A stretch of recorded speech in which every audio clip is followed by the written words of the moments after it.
আপনি কি জানেন রাম, লক্ষ্মণ ও সীতা কিভাবে স্বর্গযাত্রা করেছিলেন? চলুন আজকে সেই বিষয় নিয়ে আমরা আলোচনা করি। প্রথম, সীতার বিদায়। অনেক বছর রাজত্ব করার পর মাতা সীতা যখন বুঝতে পারলেন পৃথিবীতে তার কাজ শেষ হয়েছে, তখন তিনি তার মা পৃথিবী দেবীর কাছে আশ্রয় চান। তার প্রার্থনায় মাটি দ্বিধাবিভক্ত হয় এবং একটি সুন্দর সিংহাসনে চড়ে সীতা পাতালপুরীতে চলে যান। এটি ছিল তার এই পৃথিবী থেকে বিদায় নেওয়ার মাধ্যম। এরপর আসে লক্ষ্মণের বিদায়। ভগবান রাম যখন মহাকালের সাথে একান্ত আলোচনা করছিলেন, তখন দ্বার রক্ষী ছিলেন লক্ষ্মণ।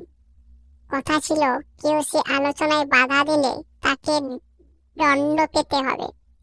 কিন্তু ঋষি দুর্বাসার আগমন ও তার অভিশাপ থেকে অযোধ্যাকে বাঁচাতে লক্ষ্মণকে বাধ্য হয়ে ঘরে ঢুকতে হয়।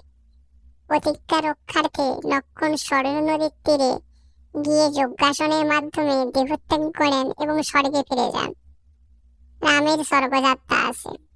সীতা ও লক্ষ্মণের বিদায়ের পর শ্রীরামচন্দ্র খুব একা হয়ে পড়েন। তিনি বুঝতে পারেন তার মর্তলীলা শেষ হয়েছে। তখন তিনি তার প্রজাদের আশীর্বাদ করেন এবং সরয়ূ নদীতে প্রবেশ করেন।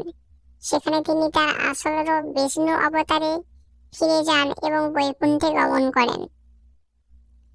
এখান থেকে যে মূল শিক্ষা, সেটি হলো এটি আসলে দুঃখের কোনো শেষ নয়, বরং তাদের নিজ নিজ আসল আলোয় বা স্বর্গে ফিরে যাওয়ার একটি পবিত্র যাত্রা। তারা শিখিয়ে গেছেন যে পৃথিবীতে প্রত্যেকেরই কাজ শেষ হলে আবার পরমেশ্বরের কাছে ফিরে যেতে হয়।